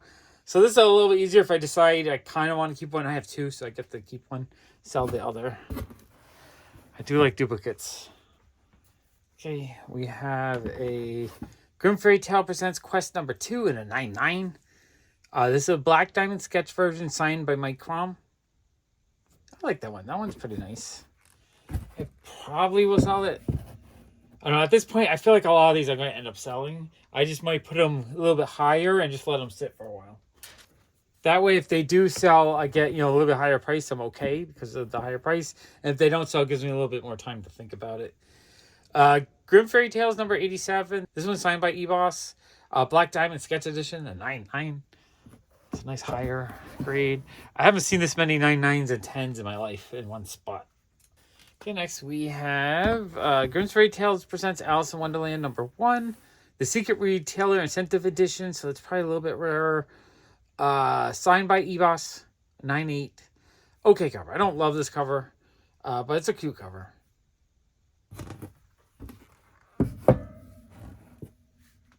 Okay, we have Grim Fairy Tales Myths and Legends #17. Signed by Alex Garza. Just a fun mermaid cover, 9.8. That's cool. Do like mermaid covers. Okay, next we have Grim Fairy Tales presents Wonderland #1. 2012 San Diego Comic-Con exclusive EBOS cover. Signed by EBOS and Raven Gregory. I don't know if this one is a super limited one.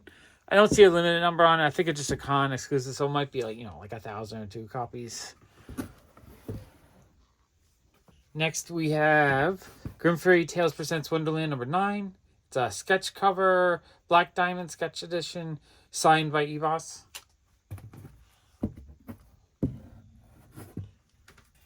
Let's see. Grim Fairy Tales Myths and Legends #25, Black Diamond exclusive sketch cover. This one is signed by EBOS. I think we saw the regular version of both of these.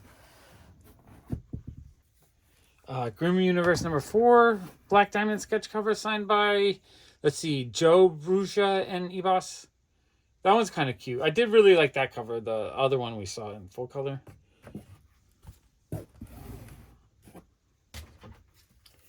Okay, next we have Shahrazad #0, sketch cover, Retailer Incentive Edition, Gem at 10, high grade. signed by Tom Hutchinson, J. Scott Campbell, and A. Ruffino. That one I might consider keeping, but I'm going to double check to see if it's actually easy. If I can get this cover raw for like $10 or less, then I might just sell this and get the raw version. We have Grim Fairy Tales number 57, the C2E2 2011 exclusive, or the Sella Convention Edition. This one is signed by E-Boss and Nate Ruffino. That one's pretty cool. Don't know if I need to own it. Okay, this one I do like. It's this Grim Fairy Tales presents Warlord of Oz number 2, a 2014 Denver Comic-Con exclusive. This one is a Jamie Tyndall cover, signed by Jamie Tyndall. I like this one. This one's cute. Yeah, she's a cowgirl taking a bath in her tub. Next we have Grim Fairy Tales presents Robin Hood Wanted number 1. It's signed by Jen Bromwell. It's a Convention Green edition. This one's okay. I don't need to own this one, so I'm pretty sure I'm going to end up selling that one. Okay, next one we have is Grim Fairy Tales number 95, 2014 Emerald City Comic Con exclusive. This one is signed by Elias Chizotis. I don't know how to say that name. This one's all right. I like it. I don't love it. I'm sure I'd be okay selling it. I do like that it has the tram whatever and the Sky Needle. I like that they make the con edition sometimes kind of match what city they're in. So I guess that means she's in the Rockies. So yeah, I like that. That's cool. Okay, next we have the Grim Fairy Tales Presents Wonderland number 9.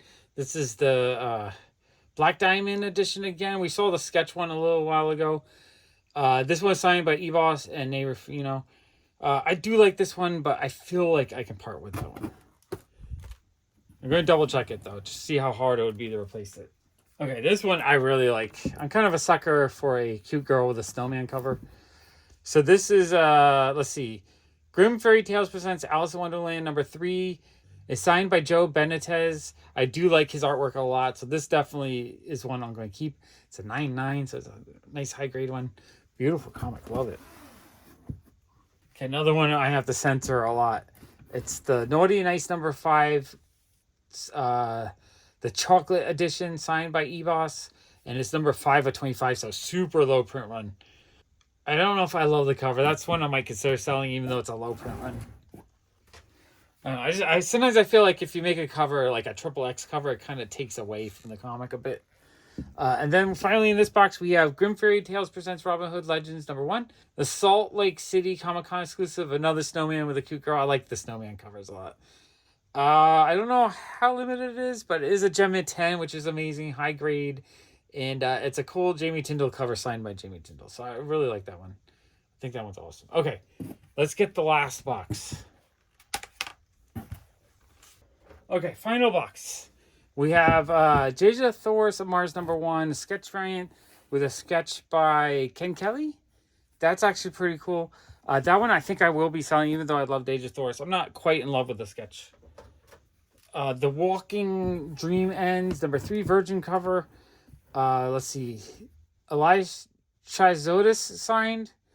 It's the fun one, the zombie. I think that month they did a whole bunch of zombie covers. Pretty cool. It's the Janet Jackson homage.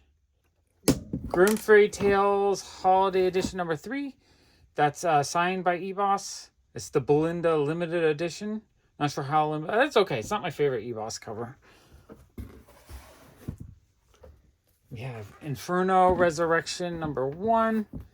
That one is signed by Mike DeBalfo. It's the VIP Nude Edition, limited to 100 pieces. So kind of a rare issue. Next we have Wonderland Down the Rabbit Hole number 5. This one is signed by Mike Crom and Ula Moss. Black Diamond Edition, 9.8. Pretty cool.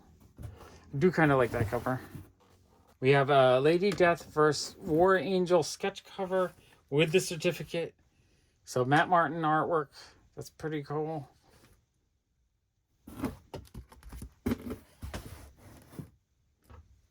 Okay, we have Van Helsing versus the Werewolf. It's like a Freddy Krueger cover. That one I kind of like. Limited to 100, so it's going to have a little bit of value. It's a 2017 New York Comic Con, signed by Mike DeBalfo. That one I like. I think right now the section we're going through are all ones I was going to sell. Next we have Joan of Arc number 4. Kind of a cute nude cover. This one's signed by Mike DeBalfo, Nair Rufino, and Tom Hutchinson. Blue Rainbow 2013 C2E2 Virgin cover. 9.9, kind of a higher grade, so that one's nicer. Next we have Grim Fairy Tales Presents Wonderland number 33. It's a 2015 MegaCon exclusive. Again, it's that like Disney World one. That one's pretty neat.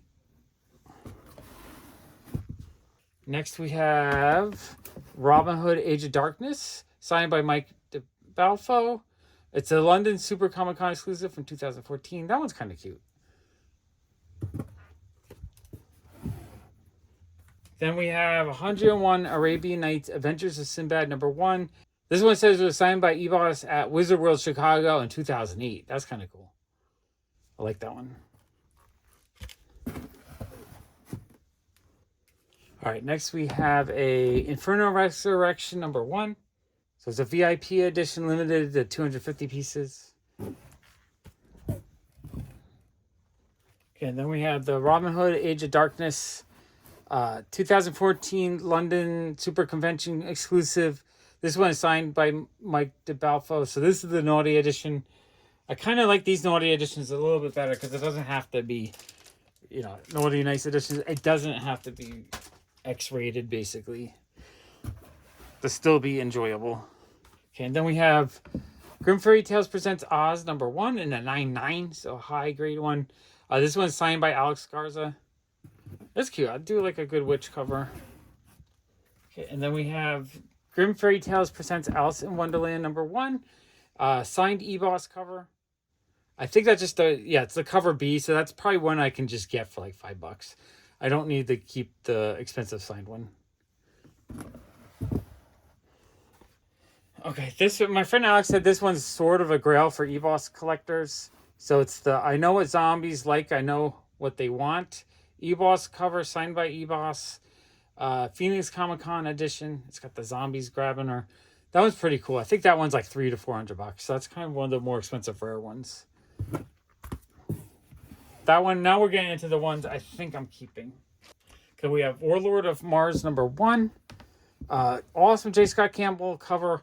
I'll go double check. If I could find just that cover cheap, unsigned, ungraded, I will just sell this one and get that.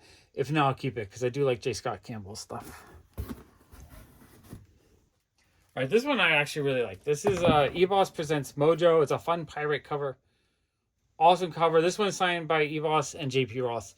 That's a definite keeper. I tend to like the Rothic comics because that's, you know, a lot of Sabine Rich, Dawn, etc. Oh, this one's cool. I'm actually really happy to get this one. So I think the next set of comics I get from this collector is going to be a bunch of signed stuff that's not like the girly books, but more stuff like this. So we got Empowered number 1 in a 9.8, signed by Adam Warren. I do love Empowered, and I love Adam Warren's artwork. I think it's really fun and whimsical. It's cute anime style or manga style. Really happy to get that one, though. That one is going into my collection. Even though that's just like a cheap, easy to get issue, that's one I really like. So getting a 9.8 signed on that actually is something I would want. We got Cherry Jubilee number 2. That is super dope. It's a 9.6, not quite a 9.8, but 9.6 is still a very nice grade for this book. We got All New Guardians of the Galaxy number 1, an awesome Natalie Sanders cover, signed by Natalie Sanders. Again, something I do actively collect, so that's going into collection. I have this one already, but I don't have it signed in a 9.8, so I'm actually really happy to upgrade it. I might sell my regular. I might keep the regular issue. I'm not 100% sure. I might keep both. I've been kind of in a Aspen kick lately, so getting one of the rare Aspen books. Michael Turner's Fathom, Volume 5, number 1. This one's signed by Mike DeBalfo and Nair Rufino. Limited edition of 100, so that's really cool. I love water covers. So Kook Girl in water with a moon background. That's a beautiful cover.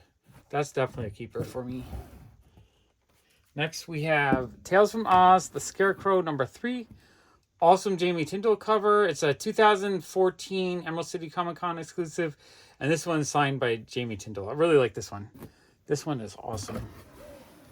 Yeah, so yeah, this is my keeper pile. I'm now looking, I'm like, oh, these are great. These are great. So this first batch, I did already sell half the collection. So you're not seeing the other half. The other half was a whole bunch of more Marvel stuff like this. And there was a X-Men 130 and a 9.8. So those I sold wholesale to Mike Carbo just to raise enough money to pay for more of the whole collection so that I could get to keep these. So these are like the keepers from that first batch. Superior Spider-Man number 8. This is the Fan Expo Vancouver edition.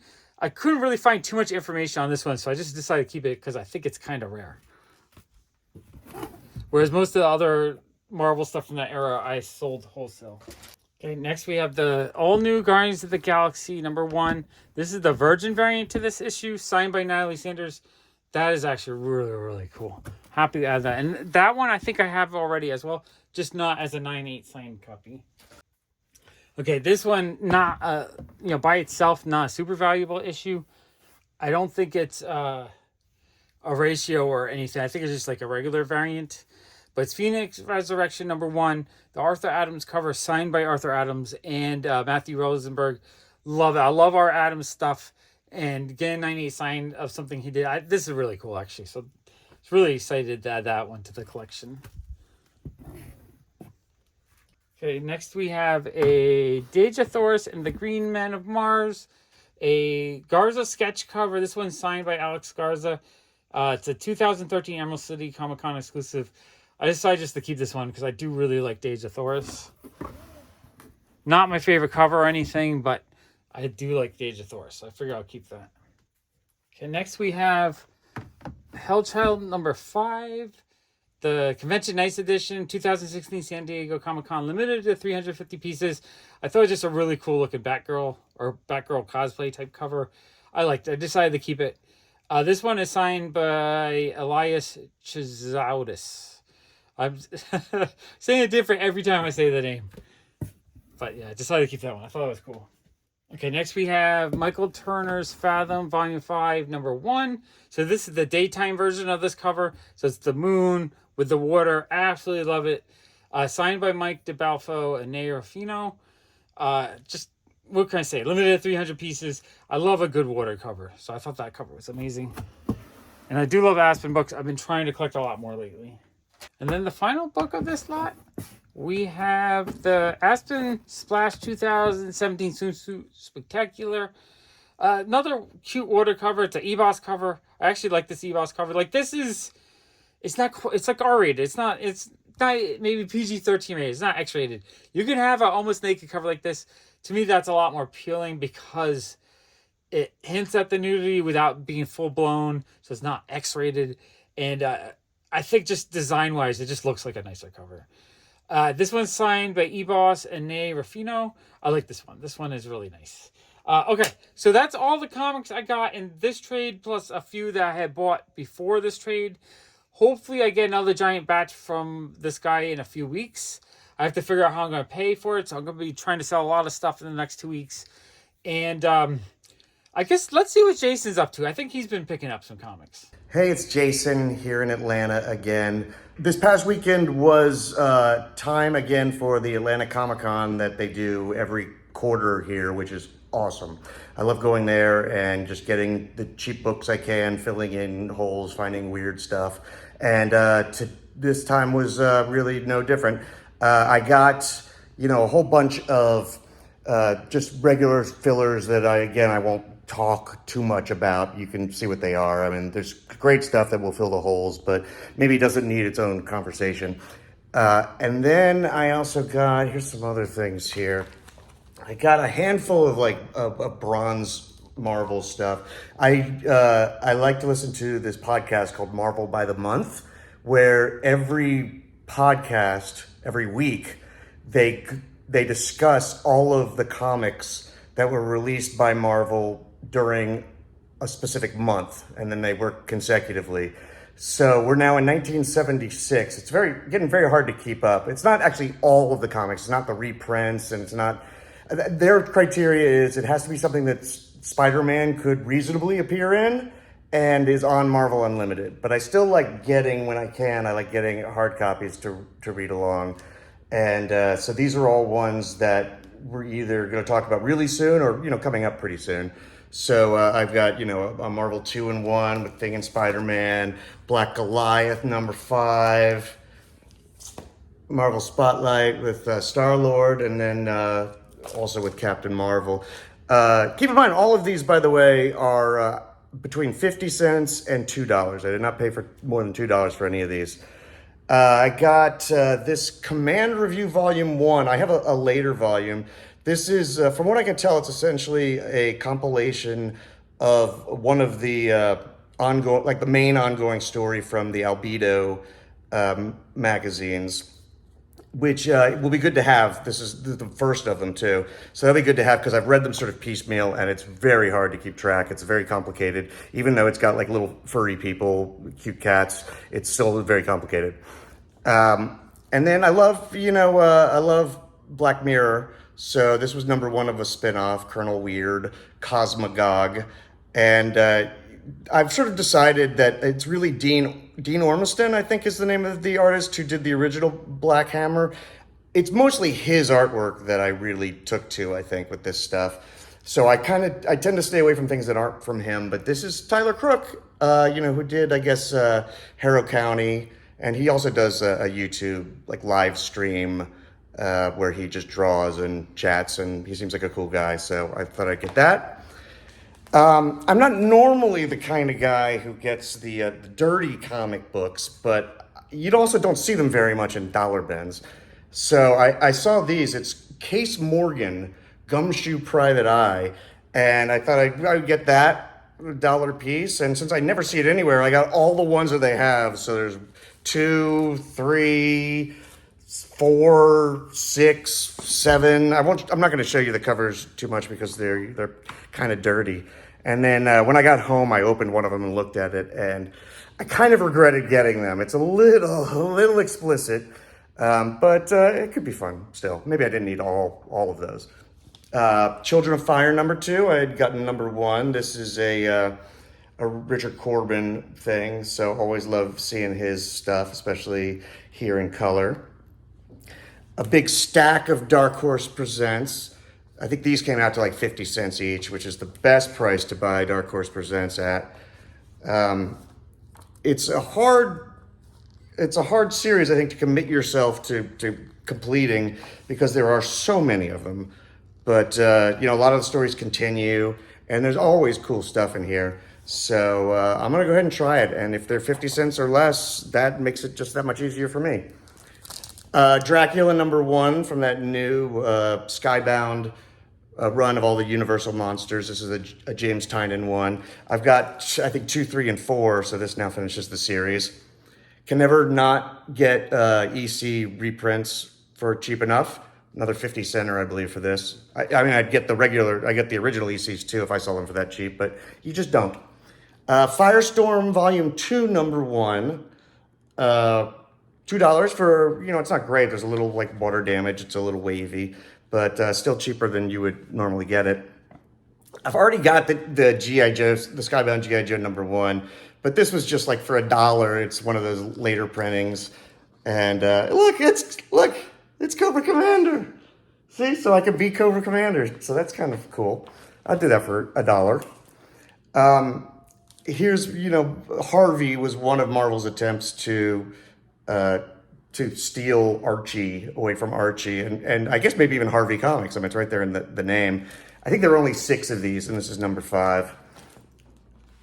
I like getting, the Marvel series is great. When I can find the annotated Marvels, that's even better because, there's all these extensive notes about all this stuff. This is the kind of thing where Alex Ross uses models for everything and it sneaks things into panels. So he'll tell you who are the models, what's there, what did you miss, what's this from, etc. So it's always interesting stuff. Sometimes more interesting than the actual comic itself. Roach Mill, I finally got the first issue of this. It was on Blackthorn first and then bounced around to some other publishers. But this is the very first one, which I've been looking for before I start reading any of that. I don't really know much about it. It looks cool. And it was highly recommended by the host of Strange Brain Parts, which is another great YouTube channel about comics. I had one of these. Now I got two more of the Sandman spinoff series, Dream Hunters.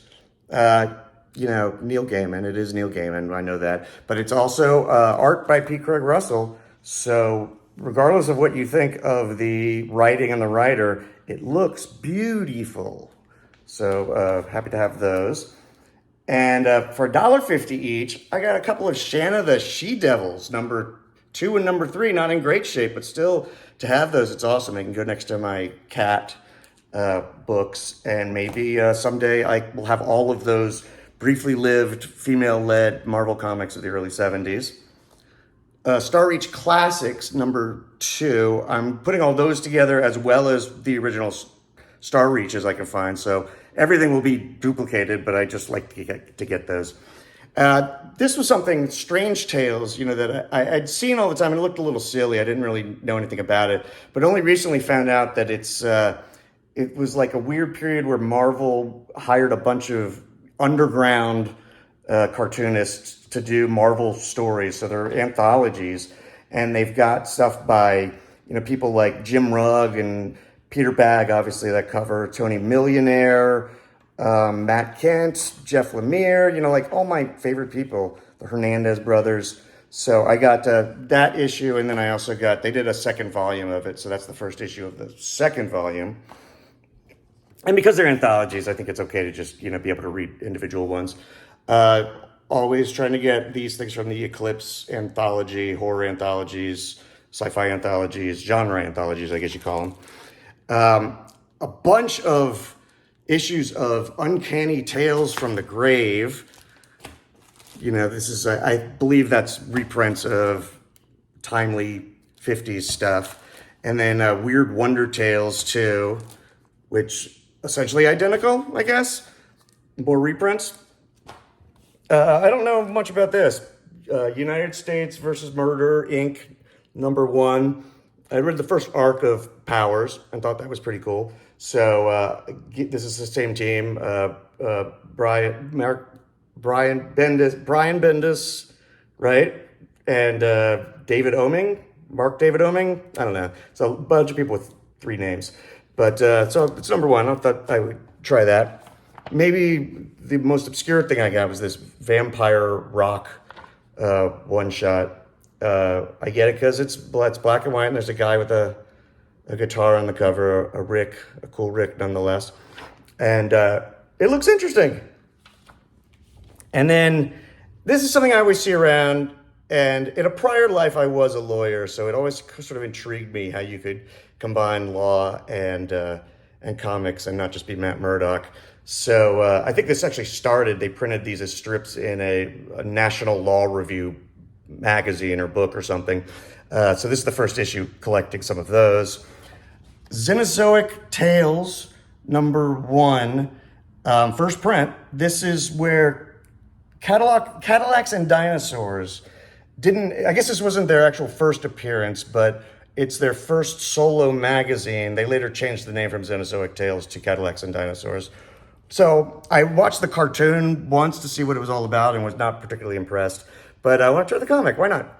And then anything Don Simpson I always love. Here's something called Yarn Man, which I believe is a spinoff of Megaton Man or Bizarre Heroes or one of those Don Simpson things. And those are the ones I got this time around at the Atlanta Comic-Con. Thank you for looking over them with me, and I'll see y'all later. Bye-bye.